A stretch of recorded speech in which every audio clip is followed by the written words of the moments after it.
ಇನ್ಮುಂದೆ ಗೋಹತ್ಯೆ ಏನಾದರೂ ನಡೆದರೆ ಸರ್ಕಲ್ನಲ್ಲಿ ನಿಲ್ಲಿಸಿ ಗುಂಡು ಹಾಕ್ತೀವಿ ಎಂದು ಉತ್ತರ ಕನ್ನಡ ಜಿಲ್ಲೆಯ ಜಿಲ್ಲಾ ಉಸ್ತುವಾರಿ ಹಾಗೂ ಮೀನುಗಾರಿಕಾ ಸಚಿವ ಮಾಂಕಾಳು ವೈದ್ಯ ಗುಡುಗಿದ್ದಾರೆ. ಹೊನ್ನಾವರದ ಸಾಲಕೋಡು ಅರಣ್ಯದಲ್ಲಿ ಗರ್ಭ ಧರಿಸಿದ ಗೋಹತ್ಯೆ ಪ್ರಕರಣ ಕುರಿತು ಮಾಧ್ಯಮಗಳ ಜೊತೆ ಮಾತನಾಡಿದ ಅವರು, ಗೋಹತ್ಯೆ ಈ ಹಿಂದಿನಿಂದಲೂ ಜಿಲ್ಲೆಯಲ್ಲಿ ನಡೆಯುತ್ತಿದೆ. ಈ ಹಿಂದೆ ಬಿಜೆಪಿ ಅವಧಿಯಲ್ಲೂ ಜಿಲ್ಲೆಯಲ್ಲಿ ಗೋಹತ್ಯೆಯಾಗಿದೆ ಎಂದು ತಿಳಿಸಿದ್ದಾರೆ. ಕುಮಟಾ ಶಾಸಕ ದಿನಕರ ಶೆಟ್ಟಿ ಮಾತನಾಡುವಾಗ ನಾಲಿಗೆ ಮೇಲೆ ಹಿಡಿತಾ ಇರಲಿ. ದಿನಕರ ಶೆಟ್ಟಿ ಈಗ ಏನು ದಿನಕರ ಖಾನ್ ಆಗಿದ್ದಾರಾ? ದಿನಕರ ಶೆಟ್ಟಿ ಅವರೇ, ನಮ್ಮ ಸಿಎಂ ಬಗ್ಗೆ, ಸಚಿವರ ಬಗ್ಗೆ ಬಾಯಿಗೆ ಬಂದಂಗೆ ಮಾತಾಡಬೇಡಿ. ಗೋವುಗಳ ಹಂತಕರನ್ನ ಯಾವುದೇ ಕಾರಣಕ್ಕೂ ರಕ್ಷಿಸುವುದಿಲ್ಲ. ಆರೋಪಿಗಳನ್ನ ಕೂಡಲೇ ಬಂಧಿಸಿ ಶಿಕ್ಷೆ ನೀಡುವಂತೆ ಹೇಳಿದ್ದೇನೆ. ಪೊಲೀಸರು ಆರೋಪಿಗಳನ್ನ ಬಂಧಿಸಿ ಅದರ ಮುಂದೆ ಇನ್ನೊಂದು ಹೆಜ್ಜೆ ಇಟ್ಟಿದ್ದಾರೆ. ಇನ್ಮುಂದೆ ಯಾವುದೇ ಕಾರಣಕ್ಕೂ ಗೋವು ಕಳ್ಳತನ, ಗೋಹತ್ಯೆಯಾಗಬಾರದು. ಗೋಹತ್ಯೆ ಏನಾದರೂ ನಡೆದರೆ ಸರ್ಕಲ್ನಲ್ಲಿ ನಿಲ್ಲಿಸಿ ಗುಂಡು ಹಾಕ್ತೀನಿ ಎಂದು ಎಚ್ಚರಿಸಿದ್ದಾರೆ. ದುಡಿದುಕೊಂಡು ತಿನ್ನೋಕೆ ಬಹಳಷ್ಟು ದಾರಿಯಿದೆ. ಬದುಕಿನ ಜೀವನ ಮಾಡಿ, ಗೋಹತ್ಯೆ ಮಾಡಿ ಜೀವನ ಮಾಡೋದನ್ನ ನಿಲ್ಲಿಸಿ. ಈ ಕೃತ್ಯದ ಹಿಂದೆ ಯಾವುದೇ ಧರ್ಮದವರಿದ್ದರೂ ರಕ್ಷಣೆ ಮಾಡುವ ಪ್ರಶ್ನೆಯೇ ಇಲ್ಲ ಎಂದಿದ್ದಾರೆ.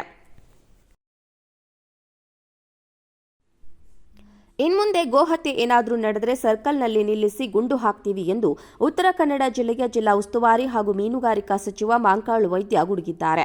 ಹೊನ್ನಾವರದ ಸಾಲಕೋಡು ಅರಣ್ಯದಲ್ಲಿ ಗರ್ಭ ಧರಿಸಿದ ಗೋಹತ್ಯೆ ಪ್ರಕರಣ ಕುರಿತು ಮಾಧ್ಯಮಗಳ ಜೊತೆ ಮಾತನಾಡಿದ ಅವರು, ಗೋಹತ್ಯೆ ಈ ಹಿಂದಿನಿಂದಲೂ ಜಿಲ್ಲೆಯಲ್ಲಿ ನಡೆಯುತ್ತಿದೆ. ಈ ಹಿಂದೆ ಬಿಜೆಪಿ ಅವಧಿಯಲ್ಲೂ ಜಿಲ್ಲೆಯಲ್ಲಿ ಗೋಹತ್ಯೆಯಾಗಿದೆ ಎಂದು ತಿಳಿಸಿದ್ದಾರೆ. ಕುಮಟಾ ಶಾಸಕ ದಿನಕರ ಶೆಟ್ಟಿ ಮಾತನಾಡುವಾಗ ನಾಲಿಗೆ ಮೇಲೆ ಹಿಡಿತಾ ಇರಲಿ. ದಿನಕರ ಶೆಟ್ಟಿ ಈಗ ಏನು ದಿನಕರ ಖಾನ್ ಆಗಿದ್ದಾರಾ?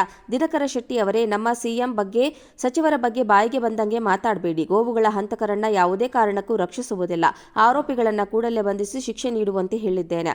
ಪೊಲೀಸರು ಆರೋಪಿಗಳನ್ನ ಬಂಧಿಸಿ ಅದರ ಮುಂದೆ ಇನ್ನೊಂದು ಹೆಜ್ಜೆ ಇಟ್ಟಿದ್ದಾರೆ. ಇನ್ಮುಂದೆ ಯಾವುದೇ ಕಾರಣಕ್ಕೂ ಗೋವು ಕಳ್ಳತನ, ಗೋಹತ್ಯೆಯಾಗಬಾರದು. ಗೋಹತ್ಯೆ ಏನಾದರೂ ನಡೆದರೆ ಸರ್ಕಲ್ನಲ್ಲಿ ನಿಲ್ಲಿಸಿ ಗುಂಡು ಹಾಕ್ತೀನಿ ಎಂದು ಎಚ್ಚರಿಸಿದ್ದಾರೆ.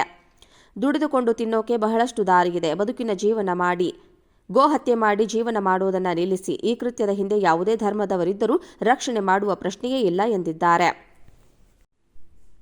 ಇನ್ಮುಂದೆ ಗೋಹತ್ಯೆ ಏನಾದರೂ ನಡೆದರೆ ಸರ್ಕಲ್ನಲ್ಲಿ ನಿಲ್ಲಿಸಿ ಗುಂಡು ಹಾಕ್ತೀವಿ ಎಂದು ಉತ್ತರ ಕನ್ನಡ ಜಿಲ್ಲೆಯ ಜಿಲ್ಲಾ ಉಸ್ತುವಾರಿ ಹಾಗೂ ಮೀನುಗಾರಿಕಾ ಸಚಿವ ಮಾಂಕಾಳು ವೈದ್ಯ ಗುಡುಗಿದ್ದಾರೆ.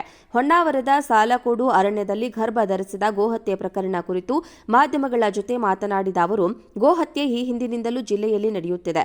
ಈ ಹಿಂದೆ ಬಿಜೆಪಿ ಅವಧಿಯಲ್ಲೂ ಜಿಲ್ಲೆಯಲ್ಲಿ ಗೋಹತ್ಯೆಯಾಗಿದೆ ಎಂದು ತಿಳಿಸಿದ್ದಾರೆ.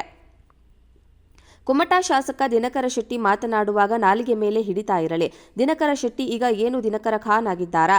ದಿನಕರ ಶೆಟ್ಟಿ ಅವರೇ, ನಮ್ಮ ಸಿಎಂ ಬಗ್ಗೆ, ಸಚಿವರ ಬಗ್ಗೆ ಬಾಯಿಗೆ ಬಂದಂಗೆ ಮಾತಾಡಬೇಡಿ. ಗೋವುಗಳ ಹಂತಕರನ್ನ ಯಾವುದೇ ಕಾರಣಕ್ಕೂ ರಕ್ಷಿಸುವುದಿಲ್ಲ. ಆರೋಪಿಗಳನ್ನ ಕೂಡಲೇ ಬಂಧಿಸಿ ಶಿಕ್ಷೆ ನೀಡುವಂತೆ ಹೇಳಿದ್ದೇನೆ. ಪೊಲೀಸರು ಆರೋಪಿಗಳನ್ನ ಬಂಧಿಸಿ ಅದರ ಮುಂದೆ ಇನ್ನೊಂದು ಹೆಜ್ಜೆ ಇಟ್ಟಿದ್ದಾರೆ. ಇನ್ಮುಂದೆ ಯಾವುದೇ ಕಾರಣಕ್ಕೂ ಗೋವು ಕಳ್ಳತನ, ಗೋಹತ್ಯೆಯಾಗಬಾರದು. ಗೋಹತ್ಯೆ ಏನಾದರೂ ನಡೆದರೆ ಸರ್ಕಲ್ನಲ್ಲಿ ನಿಲ್ಲಿಸಿ ಗುಂಡು ಹಾಕ್ತೀನಿ ಎಂದು ಎಚ್ಚರಿಸಿದ್ದಾರೆ. ದುಡಿದುಕೊಂಡು ತಿನ್ನೋಕೆ ಬಹಳಷ್ಟು ದಾರಿಯಿದೆ. ಬದುಕಿನ ಜೀವನ ಮಾಡಿ, ಗೋಹತ್ಯೆ ಮಾಡಿ ಜೀವನ ಮಾಡೋದನ್ನ ನಿಲ್ಲಿಸಿ. ಈ ಕೃತ್ಯದ ಹಿಂದೆ ಯಾವುದೇ ಧರ್ಮದವರಿದ್ದರೂ ರಕ್ಷಣೆ ಮಾಡುವ ಪ್ರಶ್ನೆಯೇ ಇಲ್ಲ ಎಂದಿದ್ದಾರೆ.